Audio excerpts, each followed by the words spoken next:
Sa balitang entertainment, may bonggang photoshoot si Binnie Gwen para sa kanyang 21st birthday. Kuha ang mga yan ng celebrity photographer na si Shira Luna. Si Shira kilala mo? Of course.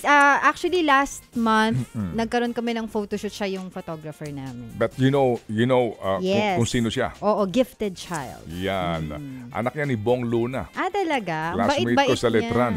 Oo, ang bait niya tsaka ang gaan niya Shira katrabaho. Luna. Hi, Shira. Ano ito gifted child. Promil nga ito. Super Promil. talino. Yes. Opo. High school pa lang, doktor na to. Sa totoo lang. Oo, ang talino Yes. niya. Opo, Na-meet ko opo. nga yung dog niya eh. Oo. Wala mo kung anong pangalan ng dog niya. Anong pangalan ng dog? Dog. Dog? Baka ibang spelling. Dog D-O-U-G. din. Dog daw talaga. Dog din. Niloko ko nga siya. Wow, very creative. Yes. So, si Shira Luna. Diba? Bait Anak niya. ito ni Bong. Sabi ko nga sa kanya nung kita kami, nung bata pa si Shira. Oo. Kasi nga, promil, di ba? Yes. Ang talino ng bata. Yes, sobra. Idol. Sabi ko, paano ka nagkaroon ng anak na matalino? Hindi, joke lang. Baka Classmate nagmana ko yun sa nanay. Sa Letran. Si Bong. Kumusta ka na, Bong? Ha? Hello po. Alright. Ngayon, tuloy mo yan. Oo, eto nga, no? Ang photographer ng photoshoot na yan ay si Shira Luna. Pinusuan naman yan ng blooms. Caption ni Gwen sa kanyang IG post, "Don't ask me what I wished for."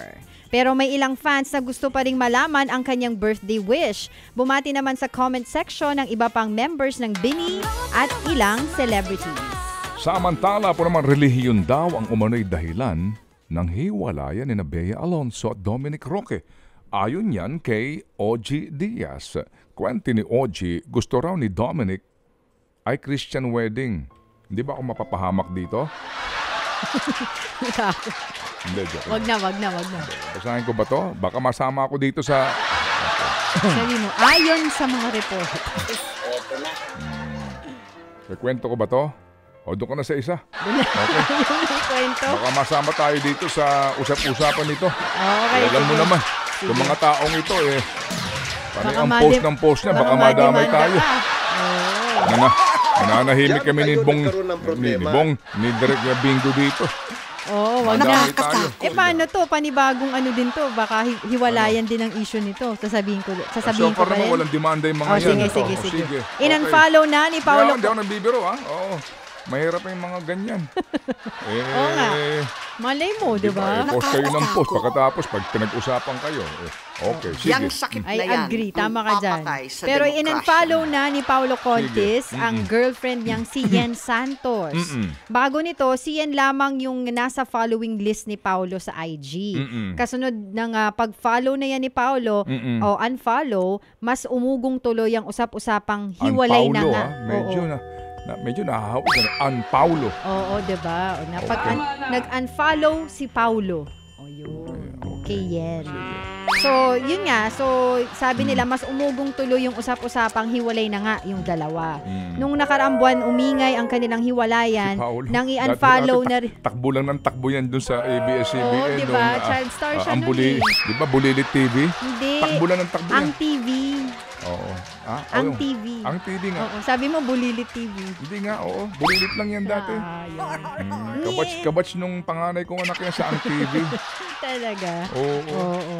Ngayon, ano na, ang palo na. Unfollow na. Magaling na aktor yan si Paolo. Okay. Pero controversial nga siya pagdating sa kanya mga love life. Alright. Pero kasunod nga ng pag-unfollow niya, yun, nung nakaraang buwan naman, umingay yung kanilang hiwalayan.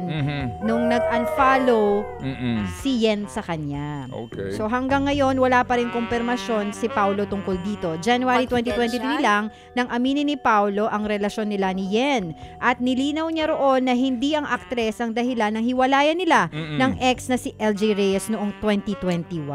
As a friend. Sila yung as a friend. Si Nanay Christy, tawa daw ng tawa si Nanay Christy. Nanay, Hindi na binasa ha. mag-boss max kayo. Ipagdiriwang daw ng bandang December Avenue ang kanila pong ika-15 anibersaryo sa pamamagitan po ng isang konsyerto.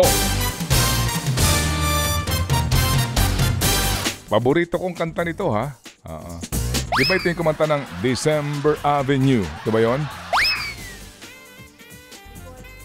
Hindi ko alam yun. Iba yun? Okay. Anyway, gaganapin yan sa Mall of Asia Arena on August 6:30. Kwento po ng December Avenue, matagal na ho nilang pinaghahandaan ang concert. Ngayong weekend, magsisimula po ang ticket selling. Kilala ang banda sa mga kantang Sa Ngalan ng Pag-ibig. Pilipino pala ito. Huling Sandali at Bulong. Iba pala Iba pala yung sinasabi mo eh. Ano ba Electric sinasabi Avenue mo? pala yun. Electric Avenue. Ay, Iba yun? sorry. Okay. Biyernes nga ngayon. Sige. Okay. Meron pang isa. One last para sa ating balitang entertainment. Ilabas na ni Blackpink member Lisa ang teaser photo para sa solo comeback single niyang Rockstar. Mukhang nga rockstar si Lisa sa larawang ibinahagi niya sa Instagram. Ito ang unang kanta ni Lisa sa ilalim ng sarili niyang label na Loud. Alright. Ilalabas ang Rockstar sa June 28. Ted Filon at DJ Chacha. Ngayon, nasa Radyo 5, 92.3 News FM. Monday to Friday, 6 to 10 a.m.